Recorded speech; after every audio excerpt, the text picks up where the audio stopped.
Hearken to me.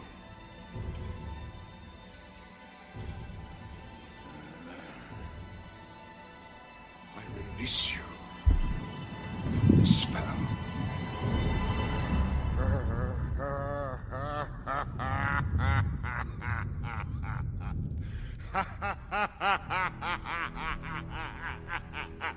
You have no power here, Gandalf the Grey.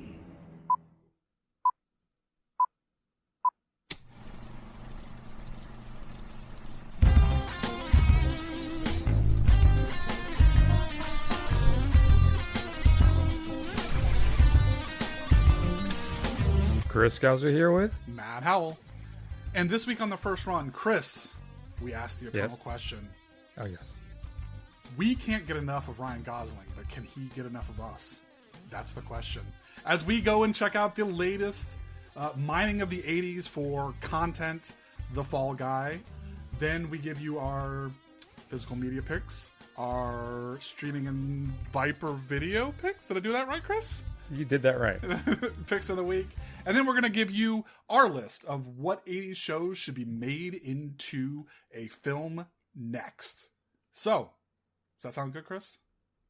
I'm on board. Okay, cool. So why don't you play us a little bit of Mr. Gosling and Mrs. Blunt with The Fall Guy. Why are you here? I think there's been a misunderstanding. Clearly. Because I was under the impression that you did want me here. That's a delusional thought. We haven't spoken in a year. I'm happy for you. This whole director thing looks good on you. Even the gardening hat, somehow. Everyone wears them. It's like a set thing. Okay? Yeah, I see it. They're not making it look as good as you are, that's all. And I'm not trying to be flat. I'm just saying the facts. But you look good in everything. You look good in nothing, whatever. No, I don't mean it like that. This you do look good in nothing. This isn't work. This isn't going to work. You do, but it's not what I'm... Matt, I'm going to go ahead and just lay all my cards out on the table. Sometimes I like to be coy. Sometimes I like to play around a little bit, right? Let you know where I'm coming from. But I'm just going to go for it today, all right? The Fall Guy, for me, is the perfect encapsulation of the magic and wonder kind of 80s TV shows with a modern update for, I think, for a more demanding audience. So, Matt, why does no one seem to care? So did this not do well at the box office? It did not. Wow. So I guess it's at 65 million global, but I think domestically they were saying it was like on track for like $10 million this weekend. Really? That's wild. And there's like no competition either. I don't quite understand. It's all right. So we're coming in here. All right. I guess I got 10 is a little light. 28.5 for the U.S. and Canada, and then 36.9 in other territories for a worldwide total of 65.4. The film made I'm sorry, that's where I got my number from. 10.5 on the first day, including 3.15 in preview screenings. So it's slightly underperformed right now.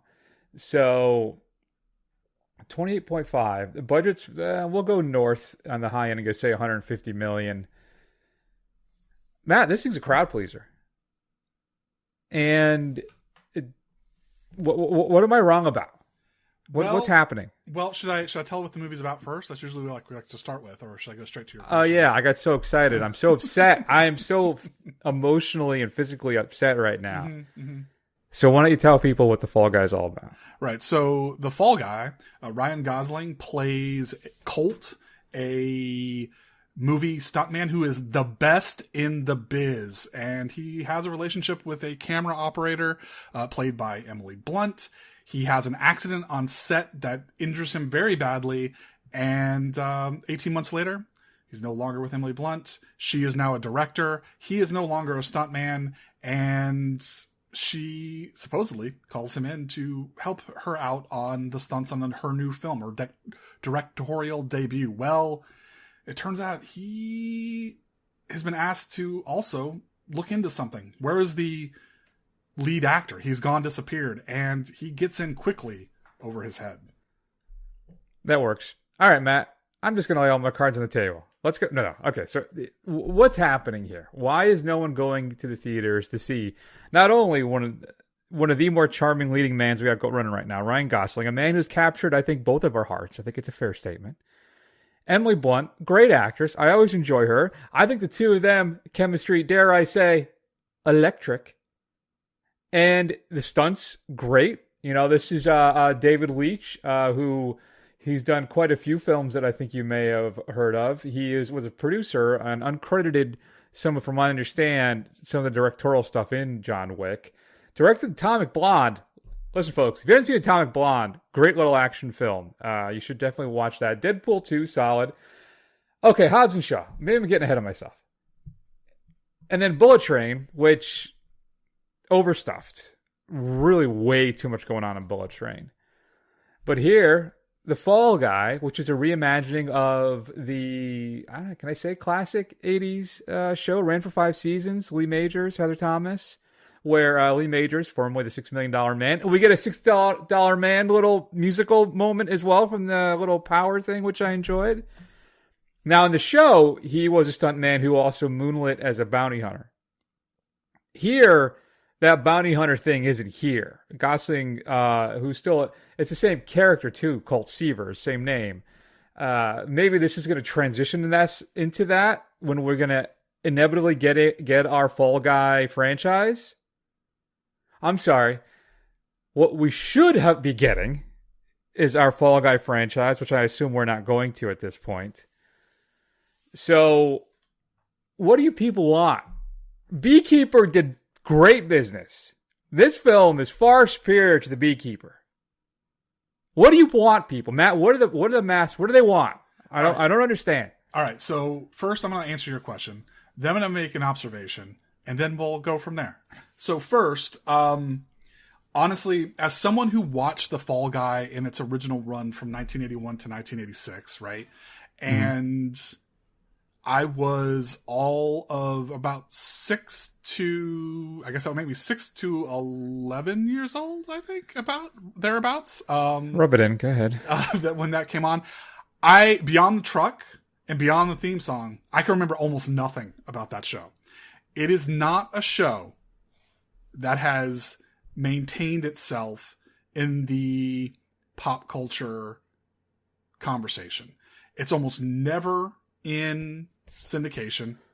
There's a lot of other 80s properties that never really went completely out of style. They still are a shorthand. Like, you could still say a show and people will understand what you're talking about. Yeah. Like this, and let's say Simon and Simon, despite the perfection that is the greatest event in television history, those aren't shows that really have a lot of legs, right? So I think that's major problem number one. As you're talking about me, the youngest Gen X, right on the cusp of Gen X and millennial, if I can't even remember what it's about, a show that I watched, how are you going to pull in those younger generations to watch this thing? Why can't it just be, though, a new fun thing with a great star, with humor and a great little romance as well? Dare I say sometimes, too, I was almost as interested, if not more so, in the relationship between Gosling and Blunt than I was in the storyline with Aaron Taylor-Johnson. I think that's how good I think the two of them play off of each other in this film. I don't think that you need to be steeped in Fall Guy lore and have a deep appreciation for the property to go out and see this film. I don't think that's a sufficient response. Well, I don't. I'm not saying you have to be. There's no lore. Beekeeper. Jesus Christ. What? Say it again. What? There's no lore or long history of a TV show called The Beekeeper. People went out and saw that.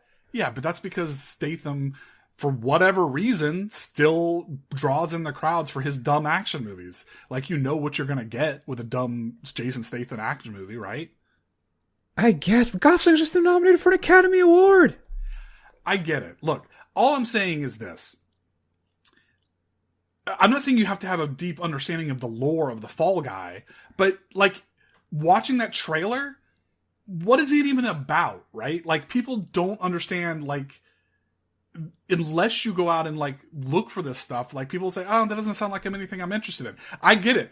I disagree. I agree with you. I think this is something that should have been checked out.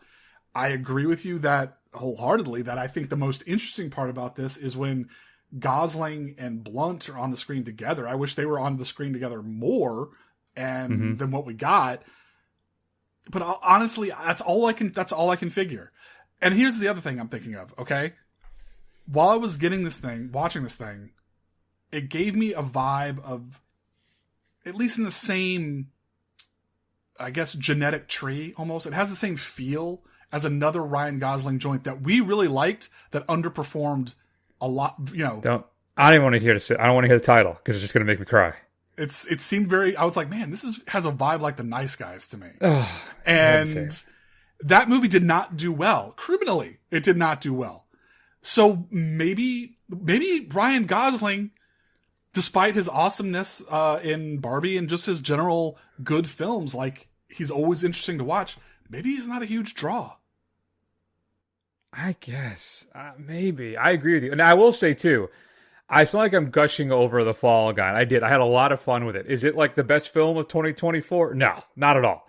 I think it's in a weird way, it's a victim of its success and what it's trying to do, and I'll get into that. But it did make me long for the other guys. I mean, that film is, dare I say, almost brilliant. If you haven't seen it, you really should check it out. It makes me want to watch it again, too. I have to correct Chris. It's The Nice Guys, not The Other Guys. The Other Guys is also very good as well. You're right. My note says Other Guys. You're right, but it is The Nice Guys. I apologize. I'm going to correct that right now, even though it doesn't really impact me at all going forward, because I'm just going to delete this. All right. You're right. The Nice Guys. You're exactly right about that. So, okay. I mean, let's talk about Gosling and Blunt. Again, like I said, great stuff. Though I think, honestly, and I don't say this to insult Emily Blunt, I think Gosling would have charisma and chemistry and connect with a leaf blower. I mean, he'd make that watchable. Like the kid, he's got it.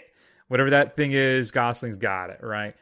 And it's so that, like you said too, they separate them a lot in the film because the whole conceit of the film is he's kind of doing this little mystery side thing there, while try to save the film for her because Johnson's gone missing.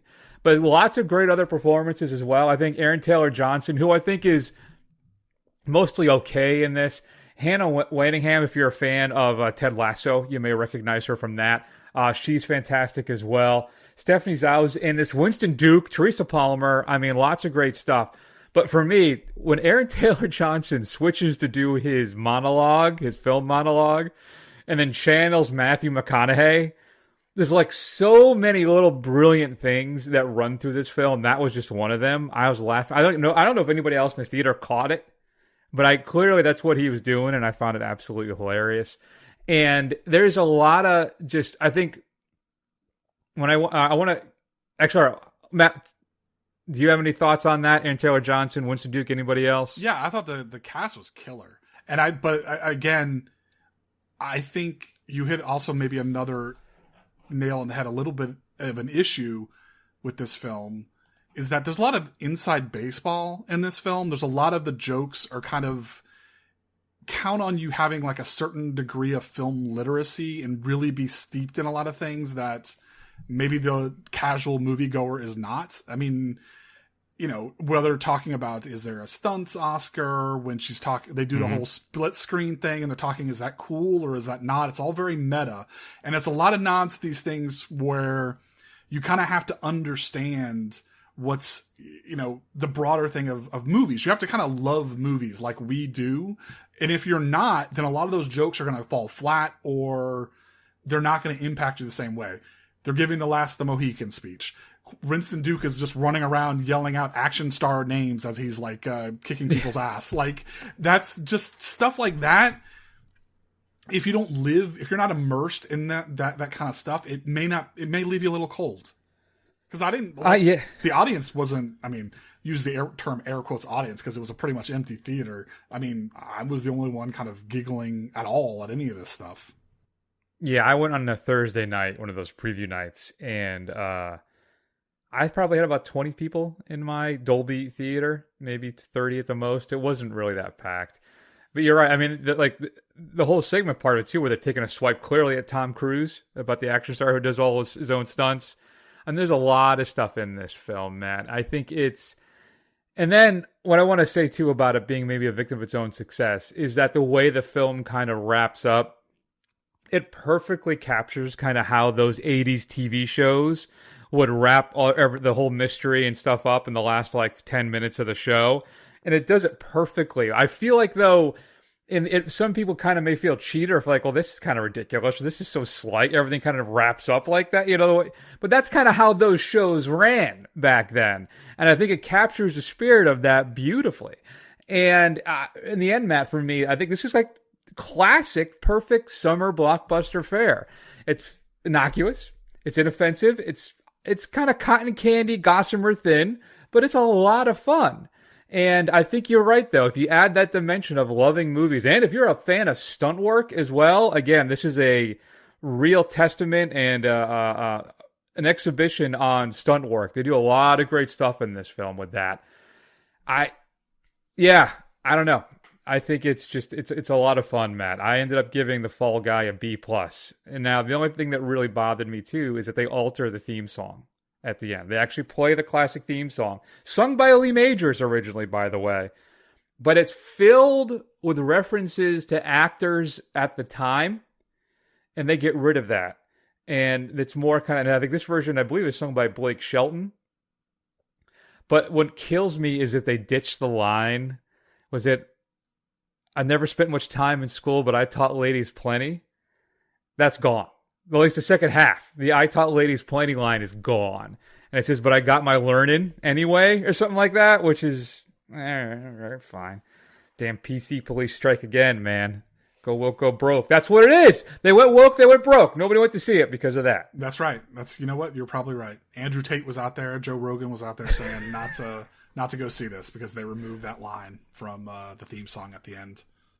And then Lee Majors and Heather Thomas show up at the end as well in that mid-credit sequence. Mm-hmm. I had a blast with it, Matt. I really did. Yeah, I agree with you. I gave it a B+ as well. It bums me out to hear that is it's not doing well. And we've already blown up our summer bracket because while as much as I enjoyed this, I can't imagine it'll be our favorite film of the summer. Who knows? Maybe not. But it's a lot of fun, folks. If you've had a chance to see The Fall Guy, please shoot us an email at feedback@thefirstrun.com. We'd love to hear your thoughts. Just go see it, please. The nice guys thing I still haven't gotten over. Do it for me. All right? Okay, sounds good. All right, Matt, you asked for it. Now we're going to talk about what's coming up on physical media this upcoming Tuesday. It's time for the physical media picks, counting down all the big releases on 4K and Blu-ray, featuring the streaming and Viper video picks of the week. Hail Satan!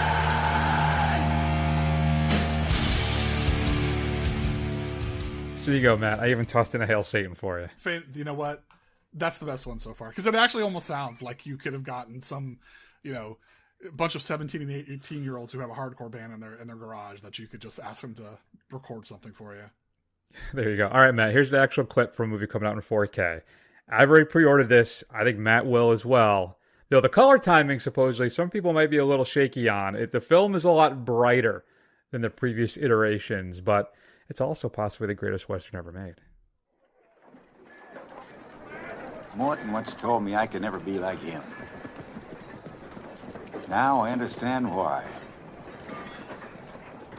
Wouldn't have bothered him knowing you were around somewhere alive.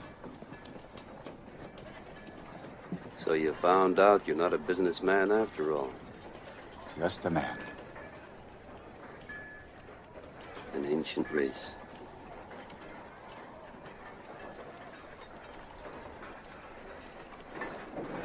Other mortals will be along, and they'll kill it off.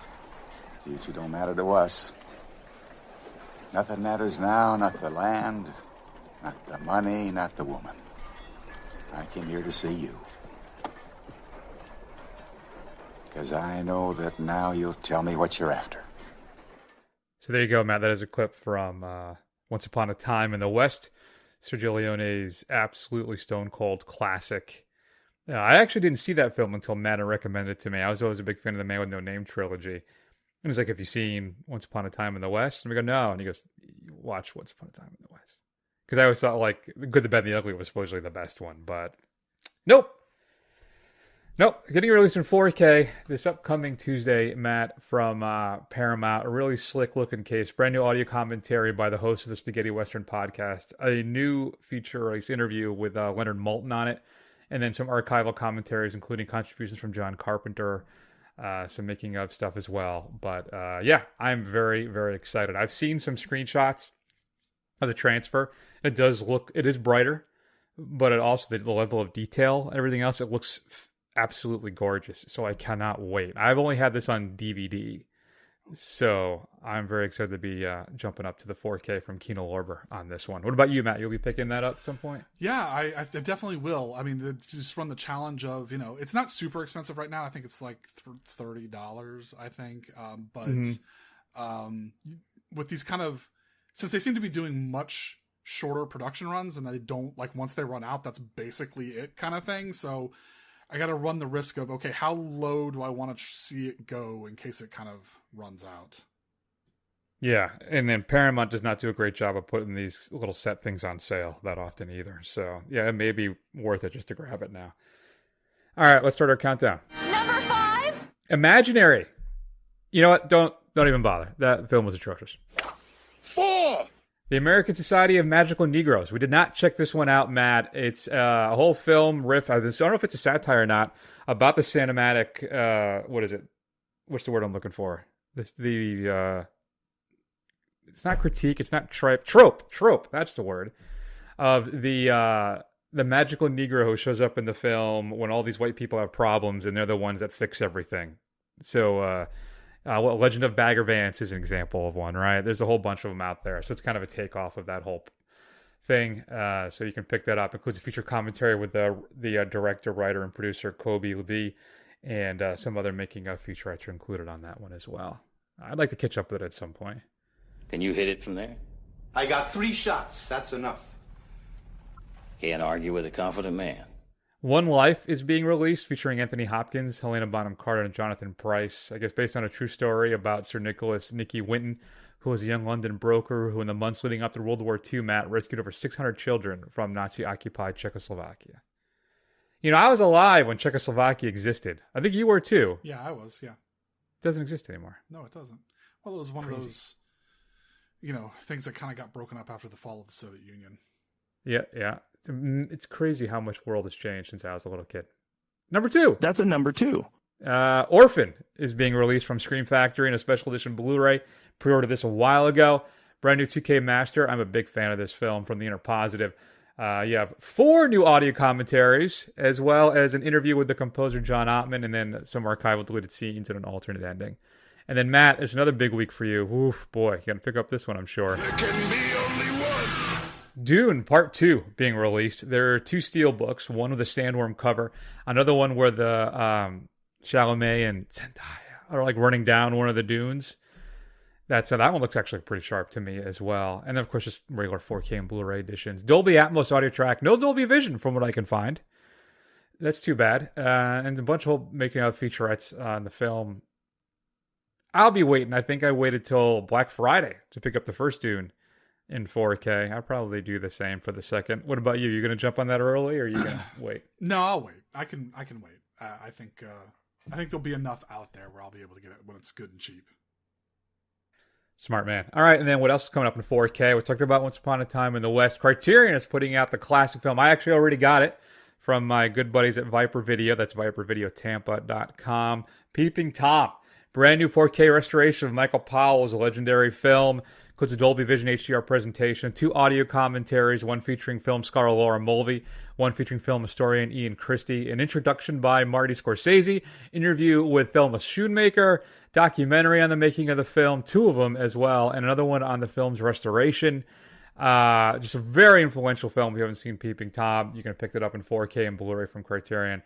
Killer Clowns from Outer Space, also being released in 4K, along with American Sniper, Steelbook on that too, 12 Strong, and Magic Mike. Matt, your Viper Video pick of the week. I didn't get to connect with Shelby this week to get an actual recommendation for him, so I went on his website and picked this one up, because I'm going to tell you, folks, you're going to want to grab it as soon as you can. It's going out of print. And that's John Carpenter's Big Trouble in Little China. The Shout Factory Blu-ray will be out of print, I think, relatively soon. So if you haven't grabbed it yet, now's your chance to do that. And that's at vipervideotampa.com. Matt, what should we be streaming this week? Well, in advance of the film that we've got coming up next week, I would just recommend checking out Rise of the Planet of the Apes. It's available on Hulu. The kind of kickoff of a series of films that honestly should not be as good as they have been. But essentially, it's telling the story of how the Planet of the Apes came to be. Yeah, I think Dawn is the best of that first run of films. Not the first run, but that trilogy. Yeah. I don't even think the third one, I I think that one's just okay. Yeah, I think that was okay. Yeah. But again, when they announced that they were doing a Planet of the Apes prequel, I was like, okay, that's going to be great. And like, it was a pretty good movie. I think all of them punched above their weight class, really. Absolutely. And now we're in a fourth film. So, yeah. All right, Matt. Oh, I can't decide. What do I want to do here? So, we're going to talk about 5 80s shows. Now, I'm going to tell you, Matt, I included cartoons in mine. I don't know if you did. That deserve a big screen adaptation. And I've been going back and forth on which one of these I want to use. I'm going to go with this one.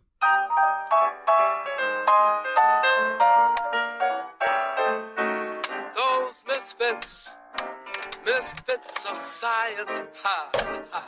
Those wild and crazy scientific guys, I love them. Yeah, those misfits.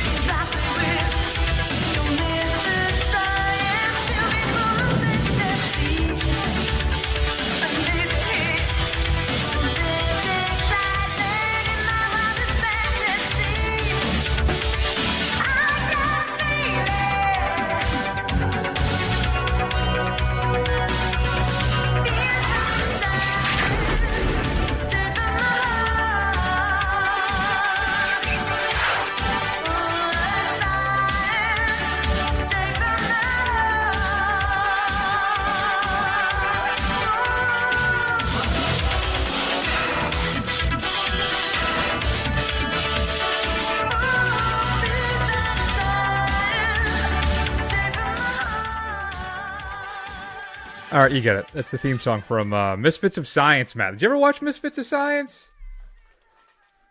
They basically ran for one season on NBC, and it was basically a superhero show. You had one guy who was my favorite was Johnny B. He was a rock and roll musician. He got electronically shocked on stage at a concert, and then he'd be able to control electricity, and he's also super fast. He had to wear sunglasses because his eyes were always, when he was fully charged up, his eyes would glow. And they actually had Mickey Jones. Who do I tell you who Mickey Jones is? His character was Iceman on this. We could freeze anything he touched because he was in a experimental cryogenic cold storage chamber back in 1937 that malfunctioned. Now, I think they only made the pilot because I think everything fell through with MCU. Marvel allowed him to use the name Iceman. But Mickey Jones is the guy. He is been in a... How do I describe him? He's a heavy in a whole bunch of different things. I'm trying to think. What would I tell you? Well, just Google him. All right, folks, just Google him. You'll be like, oh, yeah, that guy. I think he was actually a musician for a long time, too, and he played with Bob Dylan and some other people, too. Courtney Cox was in Misfits of Science. One of the failed attempts to get her career going as well. And Max Wright from Alf fame played like the scientist or kind of leader guy of their stuff. So... didn't make quite cut for me, but I just remember fondly Misfits of Science as a wee little lad. That would have been, what was that, 1985? Yep, October 4th, 85 it premiered. Ran for one season, 15 episodes. I think we have enough, kids with superpowered movies, maybe, so.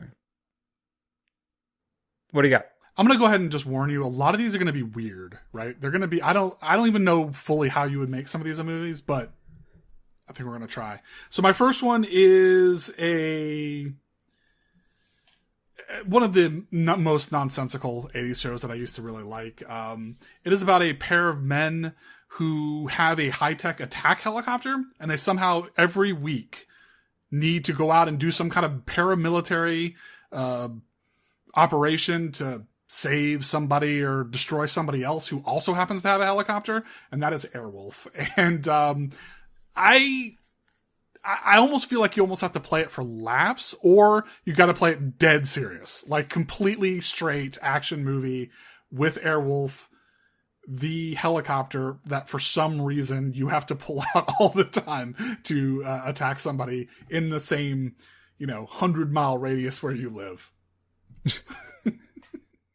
Airwolf is an honorable mention for me. Mm-hmm. My grandfather was friends with Ernest Borgnine. They grew up together in Hamden, Connecticut. I actually met him once. I thought my grandfather was full of it. No, I didn't. But he did confirm that he remembered my grandfather, so that was fun. He was at a Pizza Hut in Wallingford, Connecticut. Okay. He was in town for his granddaughter's wedding. Okay. So there you go. But Airwolf was honorable mention for me. No, that's a good pick, Matt. My number 5 then, I'm going to go with V. The original miniseries from, I guess, 1983. They did a reboot in the 90s, right? Was it a reboot or a sequel? I didn't even watch it. It was 09. Yeah, 09. Yeah, I thought it was much later than the 90s. So, and it ran I didn't realize it ran for 2 seasons, too. Oh, it was a remake, so it wasn't a sequel. Mm-hmm. But V basically was the story of aliens arrive on Earth to get the big saucers, and they're here, Matt, to help us. It's basically a big expanded version of the Twilight Zone to serve man, right? That's basically what it is. The cool thing is that they look like people, except they don't, because they're wearing like these real lifelike masks, but they're actually little lizard alien people. Mm-hmm. And one of the greatest moments, I think, in 80s TV history is when the little baby V baby is born, a little lizard alien baby. And yeah, I thought the standout image from V was when, you think that they're people, and then they show her like one of the main aliens picking up a rat by its tail and like dislocating her jaw and just swallowing the absolutely. whole thing on whole. That was another good one. Oh, absolutely, Matt. But for me, it was always the little baby, coming out looking like the little reptile thing there. Everybody got freaked out there. So yeah, I would love to see a big screen adaptation of V at this point as well. And I would give it like maybe, no disrespect, sir, no disrespect. But I would say like John Carpenter in the late 80s, early 90s, let him run with the whole V franchise. Mm-hmm. And I think that would be fantastic. Yeah, that would be good. So there you go. All right, so my number 4 is a bit of a layup. It's probably the most straightforward, easy one to adapt. But I can tell you, again, why I was watching things like The Fall Guy when I was a kid. Well, I was also watching this when I was a kid, and that's Magnum P.I. Tom Selleck and his wonderful mustache playing a private detective who has to, loosely using the term solve crimes, while living on Hawaii, wearing Hawaiian shirts and driving a kick-ass Ferrari. It is absolutely 100% an 80s throwback, and everything about it is the vibe. But obviously, as far as plot goes, it's something that should be relatively easy to adapt. That's good. I like that one, Matt. Yep. So I'm going to go number 4. I don't know if we're getting too close into Transformer territory with this, but I'm going Voltron. This is my first cartoon entry, but lions, not cars and like planes and none of that BS. I want the lions fighting off against the big monsters and the aliens and the rest of that. This is big ass robotic kaiju type action with the sword that appears when they clasp their hands together and then materializes in this big metal blade. And I loved the Voltron Lion show. Had the toys. It was one of my favorite things. I think it was heavy too, man. I think it was made out of metal. That thing was a beast. But I'm trying to think. Was it Sven who got kicked off the show and replaced by the princess too? I think it was, right? I think it was Sven, yeah. So I like Sven. I was very upset when that happened, especially me being, 12, 13 at the time. My favorite character replaced by the princess. By a girl? What is that? Ew, cooties. Yeah. But just another reason to have a big monster kaiju kind of movie franchise. Yeah. And I think Voltron would be a lot of fun. My favorite thing about Voltron when I was a kid is they would spend, 10 minutes of the boss fight or the monster fight trying every combination of weapons that they just, used once and never. And then at the end, they were just like, you know what, screw it. Form the blazing sword and cut that sucker in half. And that's basically how it happened every single time. And I also liked that they were all in suits that matched the color of the lions, but they didn't match the lion that they were in. So like Sven was in the blue lion, but he was wearing a black suit. Why? Yeah. I don't know why they didn't switch him around, but that's just the way it was. Always used to bug me when I was a kid. Weird. Very weird. All right, so then my number 3, again, absolutely 80s ridiculousness, but of course it's something I think I would be really curious to see what they could do today. And again, that would be the story of Michael Knight and his talking car kit, Knight Rider. Were they also solving crimes in Knight Rider? Was everybody just solving crimes in the 80s? Yeah, absolutely. Yeah. What else are you going to do? That's true. I guess what else are you going to do? Very true. So yeah, it's basically about his sentient AI powered car that was, made out of a Trans Am, a Firebird, and it had the oh so cool Cylon eye thing in the front. And I think you could really lean into the ridiculousness of the concept, and I think it could be a lot of fun, especially if we got Carr, his evil brother. Absolutely. What about Goliath? And then you had Michael Knight's ulterior. Oh, not ulterior. I can't remember what the story was. Was he the brother of the guy of the face that they stole to give him Michael Long's new identity as Michael Knight? I can't remember why he looked like him, just with a goatee. That's true.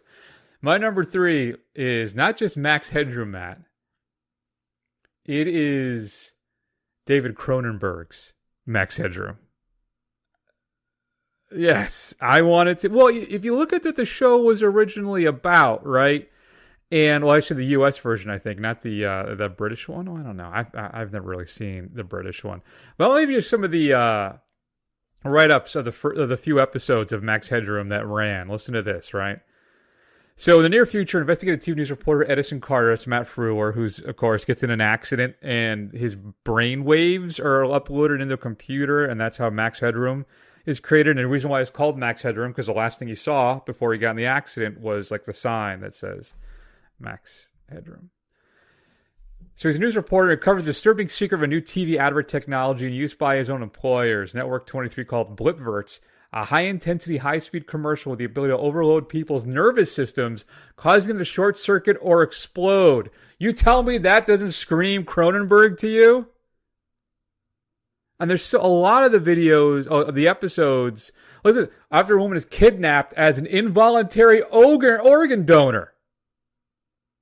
I mean, so Frewer plays a reporter, and then Max Headroom would kind of make little jokes and stuff on the side, maybe wrap stuff up, or once in a while, if they had this, listen, we need the records from this lawyer's, files, and Max Headroom would go through the internet and get the files, whatever the case may be. But it was like a pre-television cyberpunk kind of thriller sci-fi show that was really just weird at times. Never really found its footing or its audience, and is more just a pop cultural thing than it is anything else. But I would just want to give that property to like Cronenberg or one of his kids. Either one's fine.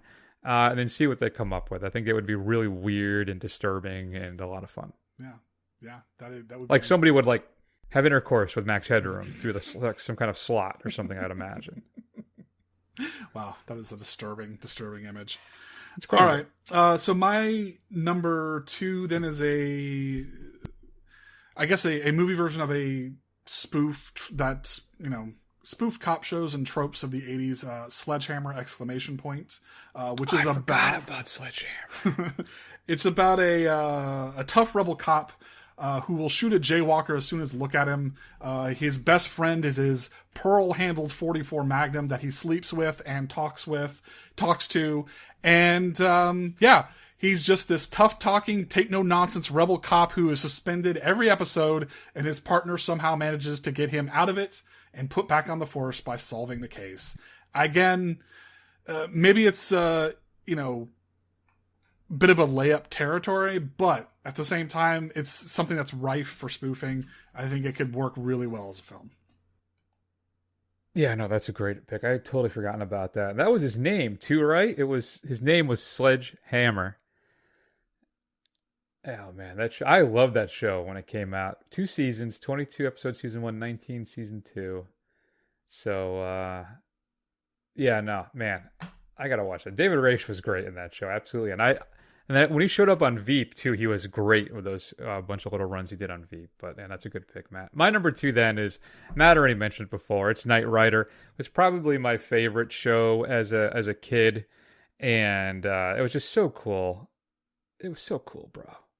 No, I don't know what else to say, but it's just he's a cop, right? He gets they think he gets killed, so they give him a facial reconstructive surgery. Looks like a different person. Now he's Michael Knight instead of Michael Long. And goes all over the country getting into scraps and helping people down on their luck. And yeah, just totally ridiculous kiddie stuff, but it was so much fun. And you got to do it. I don't know, would you do it like a Starsky and Hutch where you would be comedy, Matt, like a satire, or would you want it to be a straight kind of action show? You can't really do it straight, can you? You can't do it straight because, I mean, it just would be ridiculous. It would be like the RoboCop remake, and that would just be bad. Yeah. All right. Fair enough. So my number 1 is a show that pre-internet, or at least I don't know why we didn't think to look it up on the internet, caused an argument as to what the theme song came from. And it's a fantastic theme song, by the way. But it is The Greatest American Hero, where a teacher on a road trip through the desert is greeted by extraterrestrials who present him with the ability to borrow some superpowers, and it's really about him bumbling his way through this. I think you could have Paul Rudd playing the lead role, the lead role in this, and I think it would just work out smashingly. Obviously gives you some time to riff on superheroes, which is still, at the tail end, but still super popular, and I think it could be a lot of fun. Yeah, no, Greatest American Hero is an honorable mention from me, too. That was a great pick, Matt. I would love to see something like that. So then my number 1, and I want to say theme songs, though. For me, I still think the Street Hawk theme is probably my favorite out of all the 80s shows, because it's done by Tangerine Dream. If you haven't heard the Street Hawk theme, folks, just Google that up right up. It's absolutely wonderful. If you got to be a synth fan, all right? If you're not a synth guy or gal, then maybe it won't work for you like it did for me. And number 1, Matt, is, again, my second and last cartoon. Big screen adaptation of Thundar the Barbarian. Set in the future in the year like 3994. Woo, almost year 4000. But the Earth is post-apocalyptic, right? What happened is, I guess, a rogue planet passed through the orbit between the moon and the Earth. And one of the great visuals of the show is that the moon is like cracked in two, right? There's 2 pieces, and both their orbits shifted and kind of went into a kind of new alignment.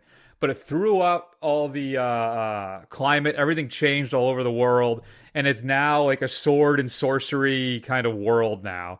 And Thundar has this fire, electric sword, where it's just the hilt, and he keeps it on his like not a bracelet, but something on his wrist there, and he takes it off, and it lights up. And then he's got 2 partners, the sorceress and Ukla the Mook, and just gets into various adventures all across the world. And I love too is that they do you do see like London, Paris, like you see the post-apocalyptic version of kind of these famous places all over the world as the show progresses. So, I always loved Thundar. In fact, Viper Video Bear actually got the Warner Archive DVD set of all the episodes, and I did not get there in time. Somebody snagged it and bought it on me. So, but yeah, I loved Thundar as a kid. You ever check out Thundar? Oh yeah, those Hanna-Barbera cartoons were wild. That was Hanna-Barbera, wasn't it? I believe so. Let me look it up. I have it right here. Ruby Spears. Okay, interesting. So no. Okay, but it was in like the C-Lab vein, right? Which made which, by the way, the C-Lab 2021 is still one of the greatest cartoons ever made. If you haven't seen it, go watch it. But it was in that same kind of universe of cartoons, right? I think I'm looking them up here. They did Plastic Man, Heathcliff and Dingbat, Fangface, Heathcliff and Marmaduke, Scooby-Doo and Scooby and Scrappy-Doo, Puppy Hour, Mork and Mindy, Laverne and Shirley Fonz Hour. Oh, I remember that. Holy cow. Pac-Man, Rubik the Amazing Cube. I remember that.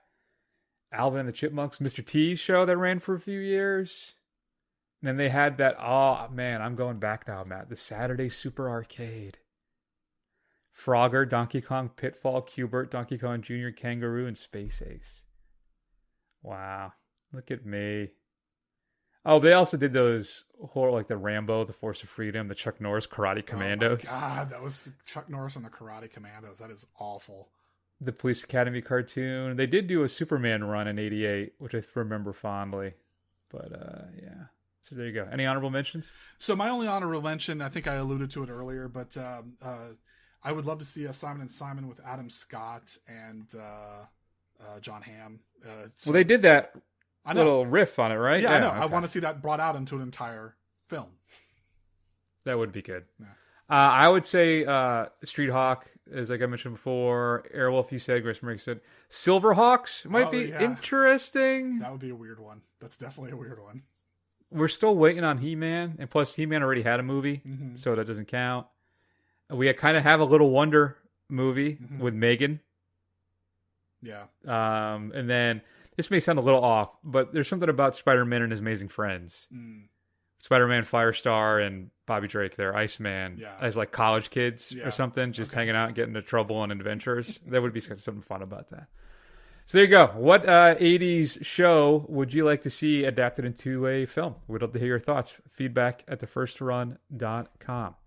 Matt, what's coming up next week on the big show? I think you may have already said it. Yeah, well, I alluded to it. So it's Kingdom of the Planet of the Apes, where it's even further now into the Planet of the Apes. And I think maybe we're getting Dr. Zaius in this one. So we'll see. Yeah, 2:25, 2 hours, 25 minutes on this one, I think. Yikes, I'm a little upset about that. Big yikes.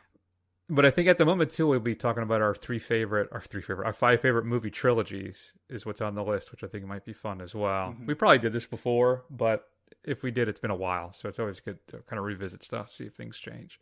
In the meantime, you can check us out at thefirstrun.com. Archives of all the old shows, the report card. You got a little player there. You can just hit play and then listen till you pass out. There's also go to Facebook, Twitter, Instagram, YouTube, do a search for The First Run. Scroll. Eventually you'll find us. Head over to Apple Podcasts. Give us a review. It'll help other people find the show. And I guess that's going to be it. So we're going to go ahead, take an extended break. We love you all very much, and we will see you soon. Take care.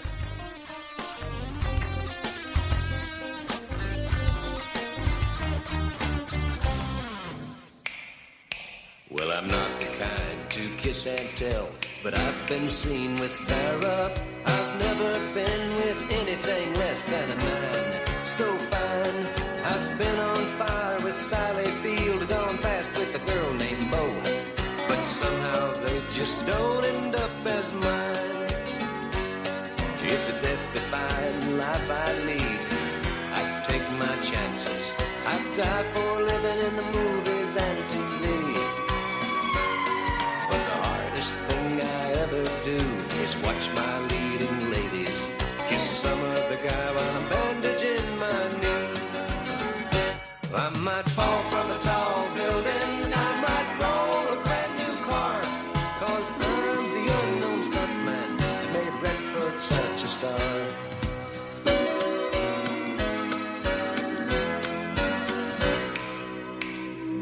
I've never spent much time in school, but I taught ladies plenty. It's true, I hire my body out for pay. Hey, I've gotten burned over Cheryl Teague's, blown up for Raquel Welch. But when I wind up in the hay, it's only hay.